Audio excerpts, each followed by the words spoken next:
Olá, seja bem-vindo ao episódio 41 do podcast Atrás do Número. Eu sou Ana Marafiga, sou consultora em finanças com foco em transformação financeira comportamental. E no episódio de hoje nós vamos falar sobre um tema, uma ferida profunda que a maioria de nós carrega, que é a vergonha financeira. Eu quero começar te pedindo para pensar numa situação em que você precisou dizer: eu não tenho dinheiro neste momento. A sensação ela não é apenas de frustração, mas muitas vezes é de diminuição, como se a sua falta de dinheiro definisse quem você é. Essa sensação é a vergonha. Esse sentimento foi para muitos de nós o primeiro e às vezes o mais rigoroso professor financeiro. E hoje nós vamos entender como que ele moldou os seus comportamentos e o mais importante é como podemos ressignificá-lo para que finalmente você consiga tomar as rédeas da sua vida financeira. A vergonha financeira quase sempre nasce na infância, a partir de mensagens que nós fomos ouvindo, de momentos que nós fomos observando, e a partir de tudo isso que nós vivenciamos, nós absorvemos. Ela pode vir do ambiente familiar, como por exemplo, você ter ouvido: não peça isso, não temos dinheiro nesse momento. Agora não, deixa para depois, na volta a gente compra, né? Como ouvimos muitas vezes dos nossos pais. Também pode vir da comparação social, porque você não tem a roupa tal como seu amigo tem, porque você não tem esse tênis como seu amigo tem, porque você não tem essa casa, porque você não estuda nesta escola. Enfim, inúmeras comparações que podemos ter vivenciado ao longo da nossa infância, ou às vezes até mesmo do silêncio e do tabu que envolve o dinheiro, não se comentar, não falar nada sobre o dinheiro e isso ficar muito velado como um tabu. O dinheiro ele pode se tornar um símbolo de valor e quando há a falta do dinheiro, o cérebro da criança pode interpretar esta falta, né, como uma falta de dinheiro, como uma falta de valor pessoal, de valor como pessoa, de valor como ser humano. E a lição que essa criança pode ter internalizado é: se eu não tenho o suficiente monetariamente, em termos de dinheiro, eu não sou suficiente, então eu sou insuficiente. Essa vergonha, ela tem um peso muito grande, porque há uma vinculação do valor pessoal como pessoa, como ser humano, com o valor monetário. Mas a vergonha, ela é diferente da culpa, porque a culpa, ela nos diz: eu fiz algo errado, como por exemplo, eu gastei a mais, eu comprei o que não deveria, eu gastei muito no cartão. Já a vergonha, ela se refere a quem eu sou como pessoa, ao meu valor. Então, em vez de dizer eu fiz algo errado, ela vem com uma pessoalização. Eu sou errado. Eu sou um fracasso com dinheiro. Eu sou inábil com o dinheiro. Então, nós estamos atacando a nossa identidade. A vergonha, ela é paralisante e ela nos faz querer esconder o problema. Como adultos, essa vergonha ela pode se manifestar de inúmeras formas, de diversas formas destrutivas e criando uma máscara financeira que muitas vezes nos impede de mudar, de enxergar um novo caminho, de ver uma nova rota, porque isso fere a nossa essência, aquele valor pessoal que nós criamos. Um exemplo de comportamentos autodestrutivos é a evasão e a negação, né? Que seria a vergonha de olhar para o extrato bancário, de abrir uma correspondência bancária, de olhar para a fatura do cartão, de talvez negociar com o banco a situação, de encarar de frente. Então, eu acabo negando, não olhando para aquela situação. Isso é decorrente da vergonha. Então, a vergonha, ela faz com que a gente evite olhar para a realidade. Se eu não vejo o número, ele não existe. Então, se você se identifica com esses comportamentos, tente olhar um pouquinho mais a fundo se isso não é realmente a vergonha que está te impedindo de tomar uma ação. Ela está te levando a ter comportamentos autodestrutivos. Um outro exemplo de comportamento autodestrutivo é o ciclo da ostentação. O famoso vou comprar para impressionar.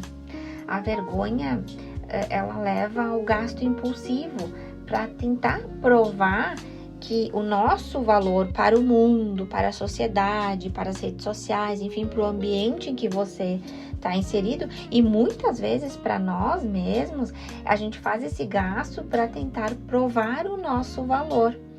E essa busca pela aceitação, quando ela está vinculada ao consumo, ela é um comportamento autodestrutivo gigante, porque vira uma bola de neve, um ciclo sem fim. E um outro comportamento que eu gostaria de trazer aqui para esse episódio é o isolamento, porque quando nós podemos passar pelo ciclo da ostentação e a ponto de exagerar e depois cair no isolamento, ou alguns clientes que eu já atendi irem direto para o isolamento, que é a incapacidade de pedir ajuda, de falar sobre as dívidas, de falar sobre a situação financeira. Envolve muito tabu que nós vivemos aqui de falar sobre o dinheiro, que no nosso ambiente, aqui na nossa cultura do nosso país, não é um tema de bar, digamos assim, um mês de conversa de bar, não se fala sobre dinheiro, sobre o quanto se possui de bens, de patrimônio, de investimentos, né? Então, isso também contribui para que a gente caia nesse isolamento e não pedindo ajuda. Vai nos aprisionando no silêncio, o que vai garantindo que o problema persista e aumente. Muitas vezes, assim, as pessoas chegam até mim ansiosas, com medo, com vergonha, com culpa decorrente de um período grande de isolamento, onde levaram todo o problema financeiro sozinho. Às vezes nem conversando com o companheiro, com a companheira, com um amigo, com alguém próximo, né? Então, se você já se sentiu ansioso ou ansiosa ao mentir sobre o quanto você ganhou, sobre o quanto você deve, você está sendo governado pela vergonha. E para ressignificar a vergonha, nós precisamos transformar esse sentimento, essa percepção de quem você é para o que você precisa fazer. Então, nós tiramos essa pessoalização sobre a situação financeira. Eu sou um fracasso, eu sou inábil, eu não consigo, para o que eu preciso fazer para resolver essa situação. Tiro o meu valor como pessoa, separo ele do meu valor financeiro, do meu valor monetário, do meu saldo bancário, do quanto eu devo, das minhas dívidas. E o primeiro passo é a aceitação.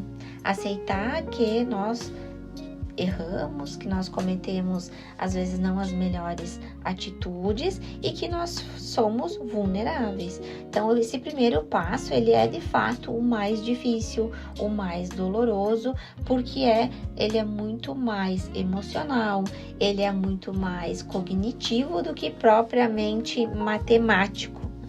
Nós precisamos olhar para o número, olhar para o que está atrás do número, o que esse número está representando, seja o número da fatura do cartão, do saldo bancário, da dívida, o que esse número está representando, e encarar ele e entender o que ele está querendo te dizer, o que ele está querendo mascarar. E a vergonha, ela só vai sobreviver no segredo. Então, é interessante que nesse momento você compartilhe a sua situação. Pode ser com o seu terapeuta, se você fizer psicólogo, enfim, alguém da sua confiança, um amigo de confiança, o seu parceiro, sua parceira, se você puder, um mentor financeiro, alguém que você compartilhe para quê? Para que essa vergonha vá diminuindo o peso dela. A vulnerabilidade, você se mostrar vulnerável, você assumir que sim, você errou, você não tomou a melhor atitude naquele momento, se mostrar vulnerável é um antídoto para a vergonha. E até eu tenho um livro aqui da Brené Brown, em que ela fala a coragem de ser imperfeito. Então, que ela traz esse tema da vulnerabilidade, né? O texto do livro é A Coragem de Ser Imperfeito, como aceitar a própria vulnerabilidade, vencer a vergonha e ousar ser quem você é. Então, aqui nesse livro, ela trata sobre esse tema e se você se identifica nesse momento, nessa situação de vergonha, eu recomendo que leia esse livro aqui, que ela diz aqui num capítulo, Descomplicando a Vergonha, a Culpa, a Humilhação e o Constrangimento. Quando trabalhamos para entender a vergonha, descobrimos que uma das razões pela quais é tão difícil falar sobre ela é o vocabulário. Com frequência usamos os termos constrangimento, culpa, humilhação e vergonha indistintamente. Pode parecer meticuloso demais para dar tanta importância ao uso do termo apropriado para descrever uma experiência ou uma emoção. No entanto, isso é mais do que uma simples questão de semântica. A maneira como vivenciamos esses sentimentos diferentes tem a ver com a nossa conversa interna, como conversamos com nós mesmos sobre o que está acontecendo. Devemos começar a examinar a conversa interna e distinguir esses 4 sentimentos, analisando o peso da vergonha e da culpa. A maior parte dos pesquisadores e terapeutas que lidam com esse tema concordam que a diferença entre vergonha e culpa é a diferença entre dizer eu sou má, eu fiz uma coisa má. A culpa, eu fiz uma coisa má. A vergonha, eu sou má. Então aqui um pouco do que eu trouxe aqui para esse episódio é nós nos desvincularmos dessa eu sou, tá? E trazermos o entendimento de que eu fiz, e se eu fiz, há uma correção. Então nós precisamos aqui trocar, né, que seria a minha segunda sugestão para ressignificar a vergonha, trocar o julgamento pela curiosidade. Em vez de se julgar, de se culpar, eu sou irresponsável, pergunte, mas por que eu tomei essa decisão naquele momento? Se questione, se investigue, comece a ir mais fundo, entender o que está atrás do número, por que você tomou aquela decisão. A vergonha, ela é cega, a curiosidade não, ela vai nos dar clareza e nos permitir aprender com o erro. Então seja curioso sobre os seus erros, os seus pontos de acerto. E crie pontos de parada, stop points, enfim. Reconheça o momento em que a vergonha ou a necessidade de impressionar, ela surge. Não coloque ela para baixo do tapete. No momento em que ela surgir, olhe para ela.